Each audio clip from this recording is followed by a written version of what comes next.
एक बार की बात है, एक छोटे से गांव में एक गरीब लड़की रहती थी जिसका नाम मीनू था। मीनू का परिवार बहुत ही गरीब था और वे मुश्किल से अपना गुजारा कर पाते थे। मीनू के पिता एक किसान थे और उनकी मां घर के कामकाज संभालती थी। गांव में एक नया किराना दुकान खुला था और वहां एक खास चीज बिक रही थी, मैगी।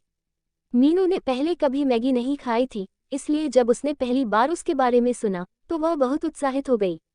एक दिन मीनू के पिता ने कुछ पैसे बचाकर एक पैकेट मैगी का लाकर दिया।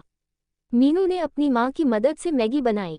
जब उसने अपने छोटे भाई बहनों के साथ मिलकर मैगी खाई तो सबने उसका स्वाद चखा और बहुत खुश हुए। यह मीनू और उसके परिवार के लिए एक अद्भुत अनुभव था, क्योंकि उन्होंने पहले कभी ऐसा कुछ नहीं खाया था। लेकिन ये खुशी सिर्फ एक दिन की थी। अगले दिन मीनू के मन में एक विचार आया। उसने सोचा, अगर मैं मैगी बनाकर गांव के बच्चों को बेचूंगी तो इससे कुछ पैसे कमाकर मैं अपने परिवार की मदद कर सकती हूँ। मीनू ने अपने पिता से थोड़े पैसे उधार लिए और कुछ मैगी के पैकेट खरीदे। उसने अपने घर के बाहर एक छोटा सा स्टॉल लगाया और मैगी बेचना शुरू किया। धीरे धीरे गांव के बच्चों और बड़ों को मीनू की बनाई मैगी बहुत पसंद आने लगी और उसकी बिक्री बढ़ने लगी।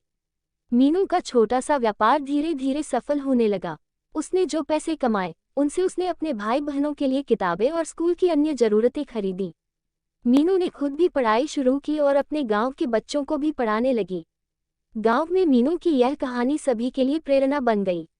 लोगों ने देखा कि कैसे मीनू ने अपनी मेहनत और लगन से अपने परिवार की स्थिति को बदला। गांव के दूसरे बच्चों ने भी मीनू से प्रेरणा लेकर छोटे छोटे व्यवसाय शुरू किए और अपने परिवारों की मदद करने लगे।